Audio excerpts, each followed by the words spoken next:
बाबा की, गुणानंद बाबा की। धीरे धीरे मुझे समझ में आ गया कि लोगों पर राज करने के लिए उनका विश्वास जीतना बहुत जरूरी है। बस फिर क्या था, मैं लोगों की भलाई के काम करना शुरू कर दिया मैंने, और लोगों का विश्वास दिन प्रतिदिन मुझ पर बढ़ता चला गया। बस फिर क्या था, पैसे मेरे कदम चूमने लगे। बड़े बड़े लोग आते थे मेरे सामने सिर झुकाते थे, मैं जो चाहता था वो करता था। और तूने इस पावर का इस्तेमाल अपनी इमेज बढ़ाने के लिए किया। लड़कियों का रेप किया, बच्चों को मारा, काला जादू किया। लेकिन ऋतुराज ने क्या किया था? उसे क्यों मार डाला? ऋतुराज हमारे लिए मारकाट वाले काम करता था, जादू में इस्तेमाल करने के लिए। पर पता नहीं क्या हुआ, सब धीरे धीरे उसका मन इन कामों से हटने लगा, और एक दिन बिना बताए सबको छोड़कर भाग गया। खतरा था वो हमारे लिए। अभी भी देर नहीं हुई है ऋतुराज, काम पर लौटा। क्षमा करें महाराज, जितनी गलतियां मुझसे होनी थी वो हो चुकी। मैं अब और गलती नहीं करना चाहता। मुझसे यह पाप के कारोबार का बोझ नहीं सहा जाता।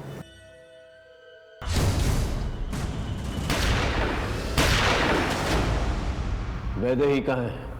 आशुतोष के माता पिता की तरह वैदेही और रोहिणी के माता पिता भी हमारे भक्त थे, और उन्हें परम ज्ञान देने के लिए हमें सौंप गए थे। सौंप गए थे और तूने उनका शोषण किया।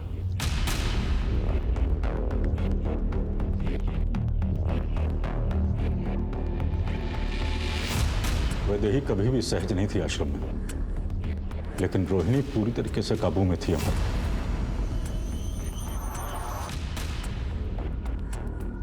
6 साल दोनों आश्रम में रहे, परंतु उनके माता पिता की मौत के पश्चात वैदेही आश्रम से भागने में सफल हो गई। लेकिन वैदेही रोहिणी को आश्रम से निकालने के लिए लगातार प्रयास कर रही थी, और एक दिन वो रोहिणी तक पहुंच भी गई, लेकिन रोहिणी ने उसके साथ जाने से इनकार कर दिया। रोहिणी चुप हो जा। पहले तो मैंने वैदेही को छोड़ दिया था, परंतु अब वो इस बार उसे छोड़ देता तो वो पुलिस को अपने साथ ला सकती थी, इसलिए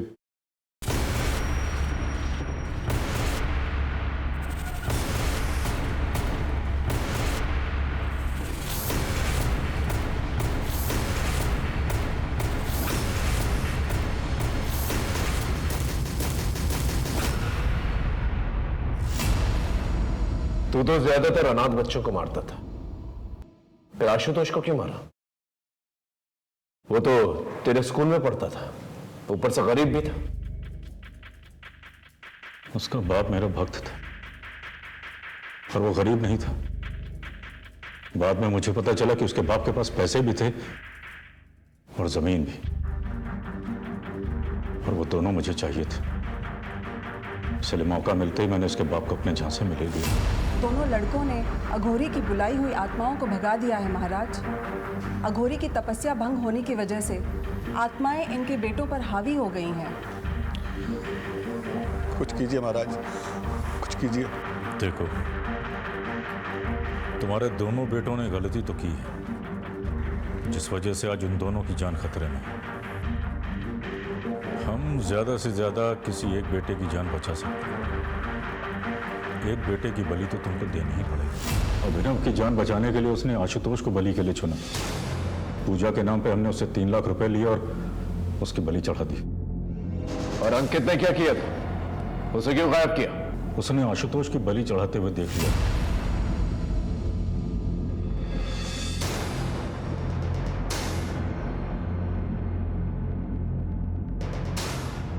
ना जाने तूने कितनी जमीनों का घमंड किया है, कितने घरों को बर्बाद किया है, कितने भोले भाले मासूम लोगों को हमेशा हमेशा के लिए मिटा दिया है। अपना साम्राज्य फैलाने के लिए कितने लोगों को बलि का बकरा बनाया, और ना जाने कितनी लाशों पर चल के तो यहां तक पहुंचा है। लेकिन अब नहीं। आशुतोष, ऋतुराज और वैदेही जैसे कई केसेस और कई शिकायतें हमारे पास आ रही हैं। इस जन्म में तो नहीं, तो इस जगह से निकलने वाला, समझा?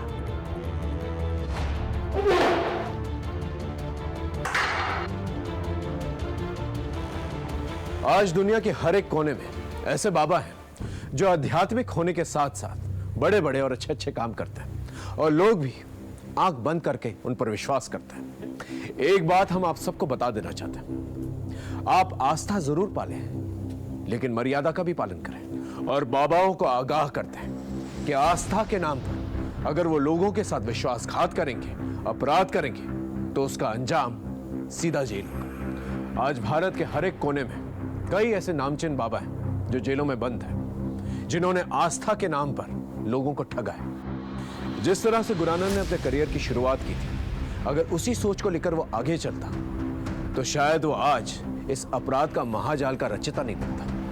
हम इन बाबाओं को ताकतवर बनाते हैं और इस ताकत और भरोसे का ये लोग नाजायज फायदा उठाते हैं। और फिर ना ही सिर्फ ये लोग अपना नाम खराब करते हैं बल्कि अपना अंजाम भी खराब करते हैं। हर दस्तक को पहचाने और याद रखिए, धर्म के खिलाफ काम करने वाला कभी धार्मिक नहीं हो सकता। इसी के साथ मैं आपसे विदा लेता हूं, फिर मिलेंगे एक नए केस के साथ। तब तक देखते रहिए क्राइम पेट्रोल दस्तक, क्योंकि मकसद बताना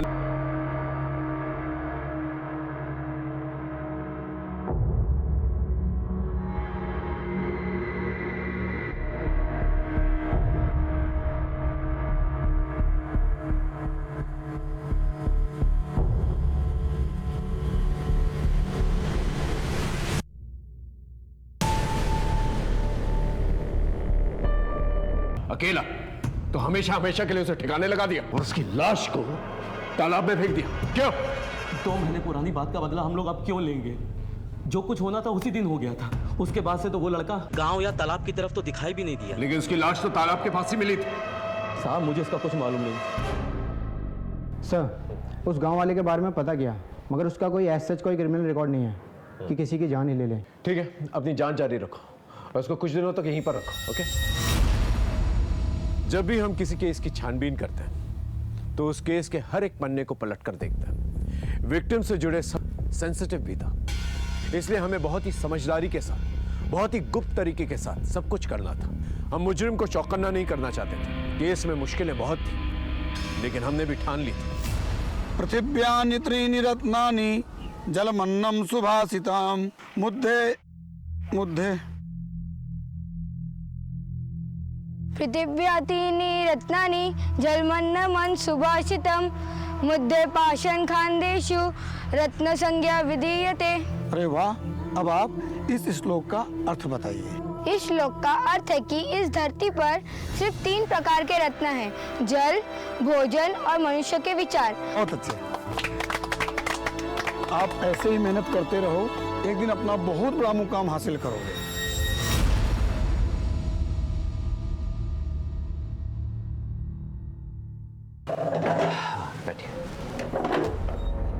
बताएं, क्या प्रॉब्लम है आपकी? प्रॉब्लम तो मुझे कुछ भी नहीं है। तुमने जो ऑपरेशन किया था ना, उसी के बारे में कुछ बात करनी थी।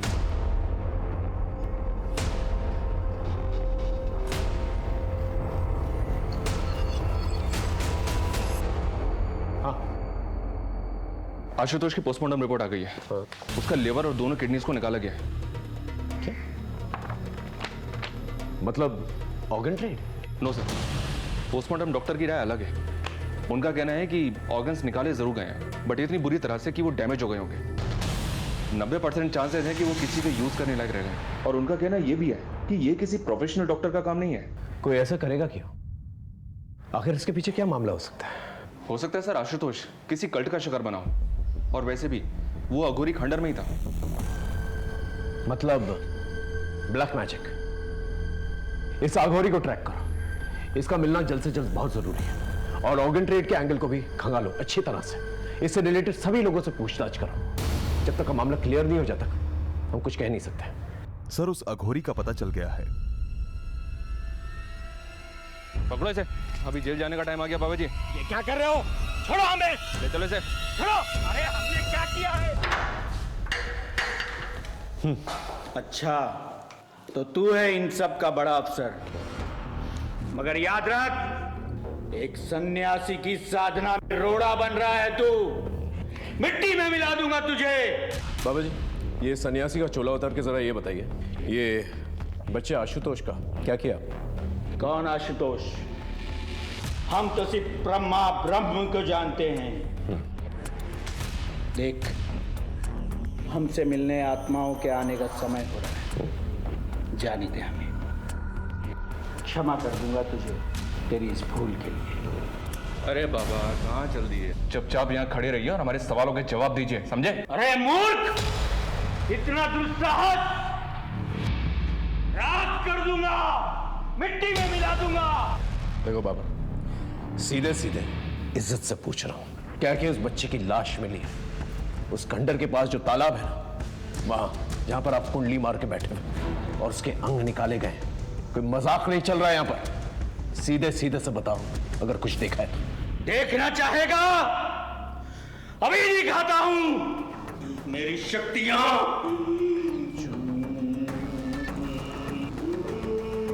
सर, ये बहुत मोटी चमड़ी के होते हैं, ये ऐसे नहीं उगलेगा। आप कहें तो अपने तरीके से उगलवाऊं? नहीं, रहने दो। इसे भूखा प्यासा रहना था सुबह तक। अगर सुबह तक कुछ नहीं बोला फिर अपना तरीका इस्तेमाल करो।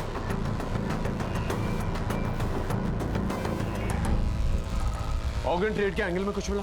नहीं सर।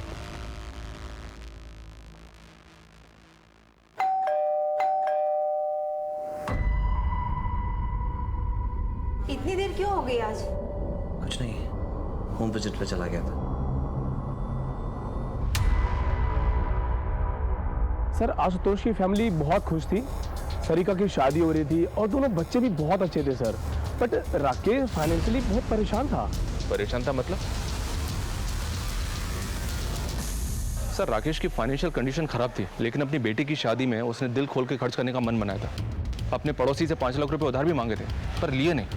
लेकिन इस सब का आशुतोष के मर्डर से क्या कनेक्शन? सर, हो भी सकता है। वो क्या है, मैंने उसकी फाइनेंशियल कंडीशन चेक की तो मुझे ये मिला। इसी वजह से उसने 5 लाख रुपए उधार नहीं लिए थे पड़ोसी से। ये आशुतोष की एफडी है 5 लाख रुपए की, जिसे उसने 10 दिन पहले तोड़वाया था। बैंक से एक और बात पता चली सर। क्या? इसे उसने पहले भी तोड़वाने की कोशिश की थी, लेकिन तब वो ऐसा नहीं कर पाया था। लेकिन क्यों? सर, नाबालिग आशुतोष का एफडी तुड़वाने के लिए हमें उसके गार्डियन राकेश का भी साइन चाहिए था। राकेश का साइन तो सही था, पर जब हमने क्रॉस चेक किया तो आशुतोष का साइन ही फर्जी निकला। इसलिए हमने एफडी तोड़ने से मना कर दिया। इस पर मिस्टर राकेश काफ़ी नाराज भी हुए थे और फिर कुछ दिन बाद वो आशुतोष को ही लेकर बैंक आए थे। तुम यहाँ पे साइन करो बेटा। सही से साइन करना, नहीं तो फिर बोलेंगे कि फर्जी साइन कर लाया हूँ। आशुतोष ने तो मेरे ही सामने साइन किया था, पर सर वो कुछ डरा हुआ लग रहा था। इतने पैसों की क्या जरूरत पड़ी थी कि अपने बेटे के फर्जी साइन करवाए? और इतना शौक क्या चढ़ा था कि अपनी बेटी की शादी इतने आलीशान तरीके से करवानी थी? अरे सर, उस मैनेजर को तो 10 साल पहले रिटायर हो जाना चाहिए था। उम्र के साथ साथ उसकी आंखों और दिमाग दोनों ने साथ देना बंद कर दिया है। मैंने कोई फर्जी साइन नहीं किए, वो तो आशुतोष नहीं किए थे, लेकिन उस मैनेजर को लगा कि मैंने नकली साइन किए हैं। फ्रॉड बना दिया मुझे बैंक में सर, इसलिए आशुतोष को बैंक ले जाना पड़ा। इस एफडी तोड़ने के पीछे की कहानी हमें पता है, अच्छे से पता है। आपके और आपके बच्चों की कोई भी एफडी नहीं है, और जिसकी एफडी है उसकी एफडी 10 दिन पहले तोड़ी गई और तोड़ते के साथ ही उसकी मौत हो जाती है। ये कोइंसिडेंस सही है? अरे सर, कोई कोइंसिडेंस नहीं है। मेरे बेटे की एफडी थी, मैंने तोड़वा दी। आप मुझे गोल गोल घुमा रहे हैं। जा सकते हैं। इस बात का पता लगाना बहुत जरूरी है कि एफडी तोड़ते वक्त आशुतोष घबराया हुआ क्यों था। जरूर उसकी घबराहट के पीछे कोई ना कोई राज है। Okay sir. क्या हुआ? क्यों बुलाया था पुलिस ने? कुछ पूछना था। पापा, कुछ पता चला आशुतोष के साथ किसने किया ऐसा? अभी नहीं। देखो बेटा, जो हो गया सो हो गया। तुम्हारी शादी को कब तक टालेंगे हम? आज भी तुम्हारे ससुराल वालों का फोन आया था। अब आगे बढ़ने का वक्त है, तुम्हारा भी और अभिनव का भी।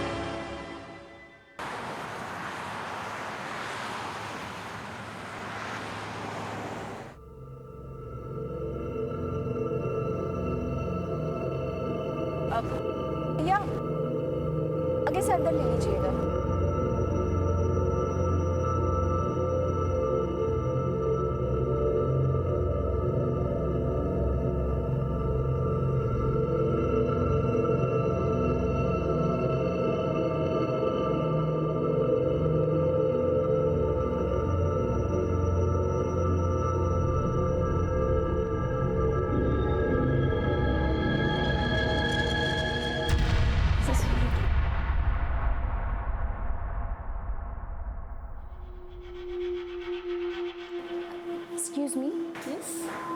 जान सकती हूँ रोहिणी मुझे कहाँ मिलेगी?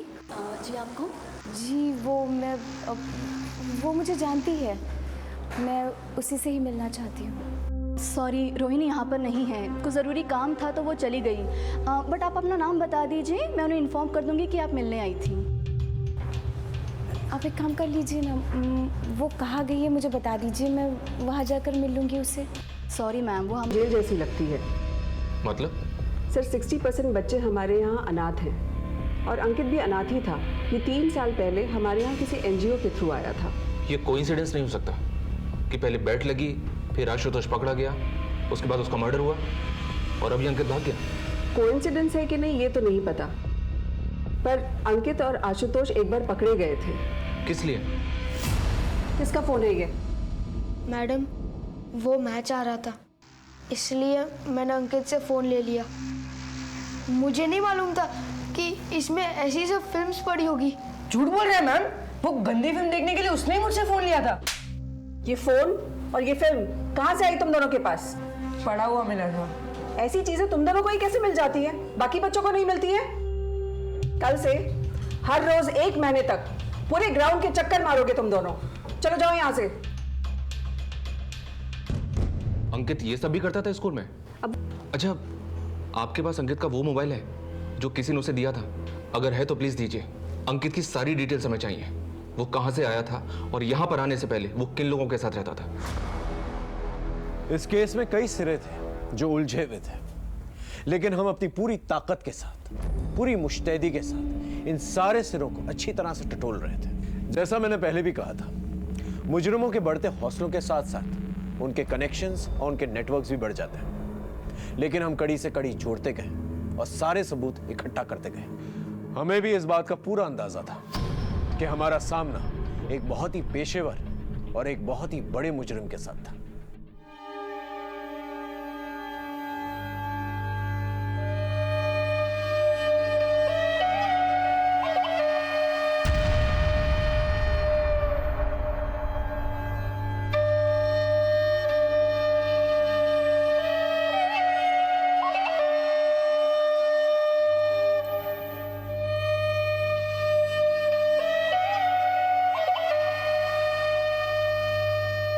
बड़ी गलत बात है शंकर।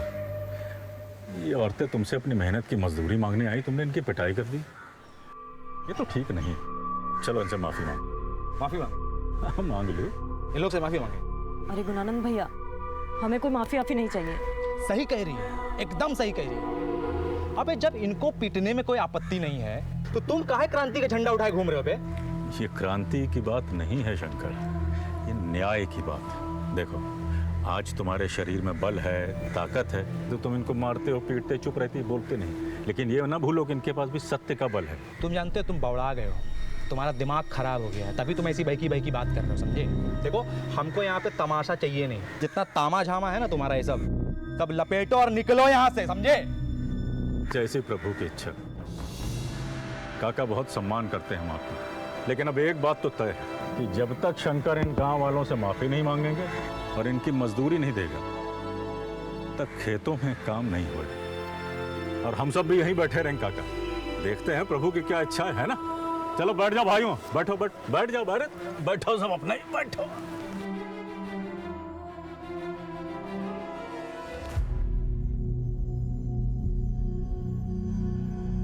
गुणानंद, छोड़ो, जाने दो। शंकर से गलती हो गई, आगे से ऐसा नहीं करे। तुम मुझसे सब अपनी मजदूरी ले लो, ये मजदूरी ले लो। धन्यवाद। बोल इनसे, आगे से किसी को नहीं मारेगा। माफी मांग इनसे, बोल।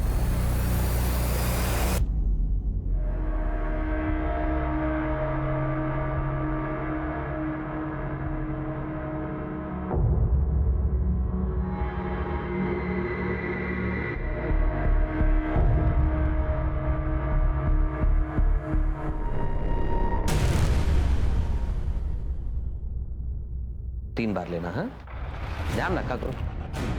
कौन हो तुम लोग? अंदर कैसे आके तुम लोग? कंपाउंडर, क्या कर रहे हो तुम?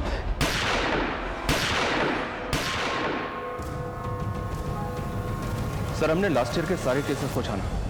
इनमें से 12 केसेस हमारे मतलब के हैं, जिनमें विक्टिम की उम्र 14 से 18 साल के बीच है। 7 लड़के और 5 लड़कियां। 7 लड़कों में से 5 लड़कों के ऑर्गन निकाले गए हैं, जबकि सभी लड़कियों के रेप किए गए। 2 लड़कियां तो ऐसी हैं सर जिनके ऑर्गन्स भी गायब थे। और सर कुछ केसेस तो ऐसे हैं जो आशुतोष के केस से काफी सिमिलर है। 3 लाशें तो उसी तालाब में मिली थी। और सर ये ऑर्गन वाली बॉडी, ये बिल्कुल आशुतोष की बॉडी की तरह ऑपरेट की गई है। ऑर्गन्स को निकालने का तरीका इतना ब्रूटल था कि चांसेस कम है कि ऑर्गन को बॉडी से निकालने के बाद उनका कुछ यूज हो पाया। ब्लैक मैजिक का कोई कनेक्शन? सर कुछ बॉडीज पर मार्किंग मिली थी, ऑलमोस्ट आधी बॉडीज को दागा गया था, लेकिन 2 लाशें ऐसी थी जिन पर कोई मार्किंग नहीं थी। लेकिन एक बात है सर, ऑर्गन को बॉडी से निकाला तो गया है, जैसे कि आशुतोष की बॉडी से निकाला गया था। इतने सिमिलर केसेस और किसी ने ध्यान तक नहीं दिया। इनमें से किसी की पहचान हुई है? जी सर, इनमें से 4 लड़के और 3 लड़कियों की पहचान हो गई थी, लेकिन बाकी बॉडीज अनआइडेंटिफाई ही रह गई थी। इन अनआइडेंटिफाइड बॉडीज को आइडेंटिफाई करो और इनसे रिलेटेड जितने भी थाने हैं उनमें पूछताछ करो, देखो क्या निकल कर आता है। इतना सारा कनेक्शन है तो कोई ना कोई कॉमन लिंक जरूर होगा। और स्कूल में भी पता करो इन अनआइडेंटिफाइड लाशों के बारे में। इतनी सारी लाशों का एक ही तरीके से काटा जाना बहुत सारे सवाल खड़े करते। इस अंकित के बारे में कुछ पता चला? अभी तक कुछ पता नहीं चला। मोबाइल की स्कैनिंग चल रही है, शायद उसमें कुछ मिले।